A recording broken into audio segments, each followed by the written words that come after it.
listēts arī ir, kā jau daudz no mūsu runātājiem ir bijis vidas ministrijā un varam ministrijā vadījis klimata departamentu, un arī pēdējā laikā ir darbojās privātajā sektorā, bet joprojām arī ar energoefektivitāti saistītiem jautājumiem. Paldies par pieteikumu un uzaicinājumu. Prezidents sakot, es nebiju uzaicināts, uzaicināts Nikolas, kas pārstāv energoefektivitātes biroju, bet viņa vietā man jāatvainojas, viņš ir Barcelonā šodien. Mēs bijām vakar Berlīnē un mēs nevarējām īsti saskaņot to prezentāciju, bet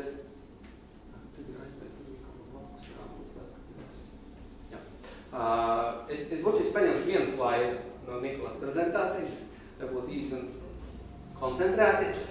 Tā pamatdoma, ko es gribu turpināt, ir tas, ko Raivo izteica. Ja? Ir dīvaini dzirdēt no Raivo mutes, ka viņam nepatīk subsīdijas. Bet taisnība jau ir, jā. Ilgtermiņā jau nekas īsti ilgspējīgs tur nesanāks, jo es arī man bija tas gods izveidot klimata pārmaiņu finanšu instrumentu, tad, kad mēs dalījām subsīdijas klimata, lai kā mēs to CO2 sarēķinājām, tad tajā brīdī būvnieki uzmeta cenas, tehnoloģija piegādātāji mājasēmniecību konkursam. Jūs nenoticēsiet, tur bija vienkārši eksponenciāli cenu pieaugumi. Tāpēc, ka bija kampaņveidīgas subsīdijas. Un jo vairāk mēs gaidīsim subsīdijas, jo mazāk augs notiks. Tāpēc, ka tad, kad veids subsīdijas, tad ir pilnīgs pamērums. Tad vienkārši tā daļa uzņēmēja darbības, kas bija Latvijā saistīta ar mikroģenerāciju, piemēram, vienkārši neko nedarīja kādu brīdi. Māju siltināšanā es redzu, ka tie kaut kādi citi piemēri, jo parādās tas jau pozitīvi, bet tā vai citādi subsīdija gaidīšana ir tāda būvnieku prerogatīva. Te pašā laikā ir mēģinājumi risināt citiem instrumentiem, uzturēšanas atļaujas un tā tālāk, ja? Bet ir jau kaut kāds cits veids, kādā veidā to ilgtermiņu pieprasījumu radīt. Un tas ir tas jautājums, kā varētu klonēt Renesko pozitīvi, daudzkāršot, kā amērs. Es iziešu tādu par naudu, drusciņi runāsim, bet tā pamatdoma ir tāda. Esko ir tāds kārtīgs cīnītājs, ja, kas mēģina parādīt to, ka var pieprasīt kvalitatīvu būvniecību, kas ir ilgtermiņā.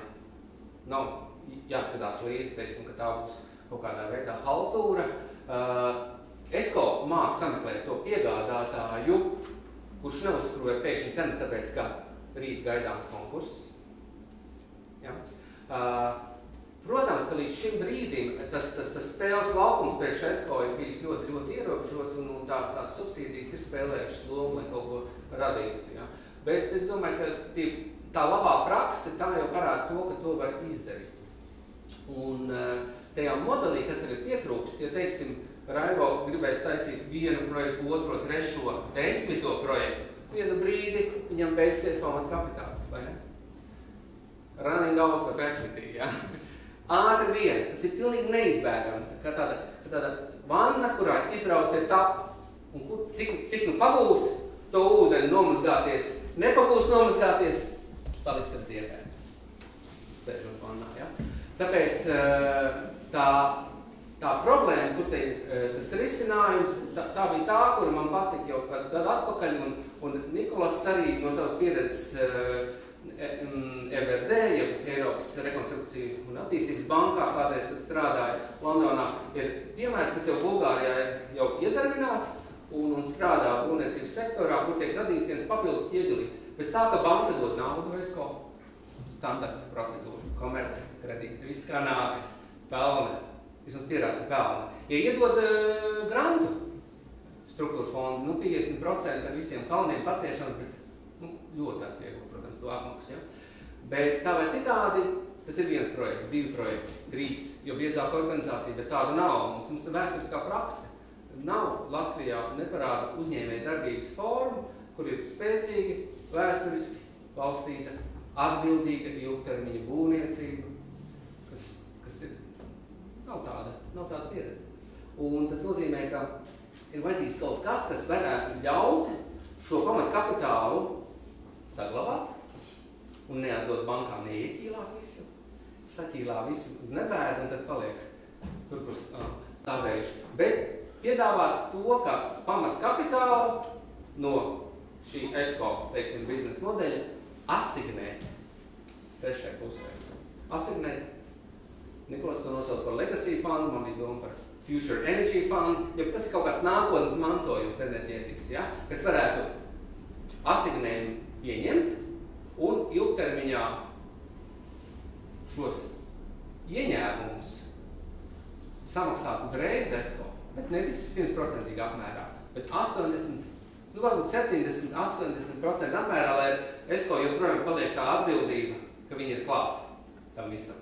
Ja tas performance garantija, ja garantētais ieguvums, ja energoefektivitātes rādītāji ir nodrošināti tajā ilgtermiņā. Ja?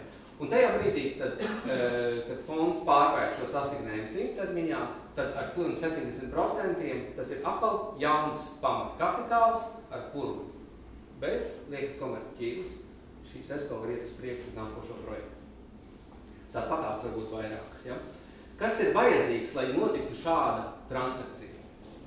Ir jābūt skaidriem spēles noteikumiem, proti ir jāsaprot, ka ilgtermiņā tā sistēma strādās. Protams, ESCO līgums, tādu kāda Raivo aprakstīja, viņš ļoti skaidri apraksta to, kādā veidā ilgtermiņā tas rezultāts tiek noturēts, jo balstās uz to, ka viņi paši pasūtīja energoaudītu. Ja? Viņi uztaisīja to kvalitatīvi, viņi pareizi aprēķināja konstrukcijas, un tā tālāk, un to ieguvumu un ietaupījumu, ko arī bija paredzēts arī realizēja. Ja?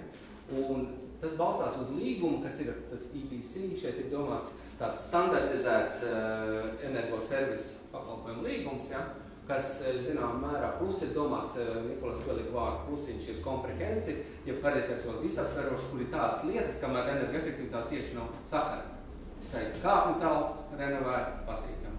Vesela virkne citas lietas, kas ir vajadzīgas, lai uzlabotu to dzīvojamās ēkas kvalitāti un funkcijas. Un šim līgumam jābūt standartizētam. No vienas puses, pašreizajā likumdošanā Latvijā, ja jūs paskatāties, kāda likumi ir izdoti, ir likums, kurš saka, ka tādam kontraktam ir jābūt un jābūt publicētam ekonomikas ministrijas mājaslapā. Tas ir likums par energo, kā tu bija energoefektīvas gala patēriņa likums, ja?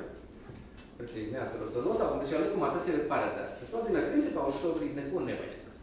Ja, teiksim, arī ekonomikas ministrijai nevajag tādu kontraktu ar privāto civiltiesiskā jomā, tad ar sabiedriskām ēkām tas būtu ļoti vēlams, ka viņš tur parādītos noteikti. Ja? Bet, es domāju, ka kontrakts, kas ir saprotams gan ESCO, gan būvniekam, gan bankām, ir ļoti svarīgs pamatelements, kas parāda to, ka ir ļoti skaidri nosacījumi, kādā veidā ilgtermiņā tas efekts tiek iegūts. Kas ir būtiskākais? Kāpēc, teiksim, nevarētu tāds fonds vienkārši tūlītās iemest lētu aizdevumu? Tas nenotiks tā, jo finanšu instrumenti, kas strādā ar pacietīgo kapitālu, grib redzēt rezultātu, vajag gadu minimums vai plus, lai parādītu to, ka tas strādā. Šādi mehānismi strādā vēja enerģētikā, es arī piedalos dažos projektos, kur tad, kad vēja parks ir uzbūvēts un viņš griežās, tad ir pilnīgi skaidrs, ka viņš griezīsies turpmāk, jo vējš nav atcelts, un viņš būs, un tas viss ir skaidrs. Un tad to var pārfinansēt uz pacietīgo kapitālu, tie saucamie pensiju fondi, pat inflācija fondi, pat daudz visādi dažādi instrumenti, kas ir gatavi gaidīt ilgāk, bet ar garantētu atdevi. Šeit tā garantēta atdeve ir tas, ka ESCO ir atbildīgs par procesu. Tā nav trešā puse, kas uzbūvē un pazūd. Ja?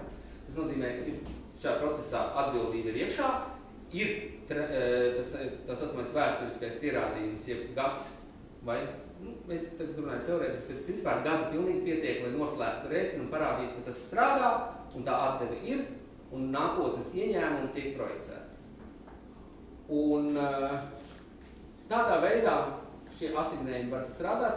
Kas ir gatavs ieguldīt tajā? Ja doma tā ir privāta iniciatīva, principā šis fonds ir privāta iniciatīva. Tur nav gaidāmas valstu iemaksājumi un tā tālāk. Šeit mēs runājam par privātu naudu, kas tiek ieguldīta šādā fondā.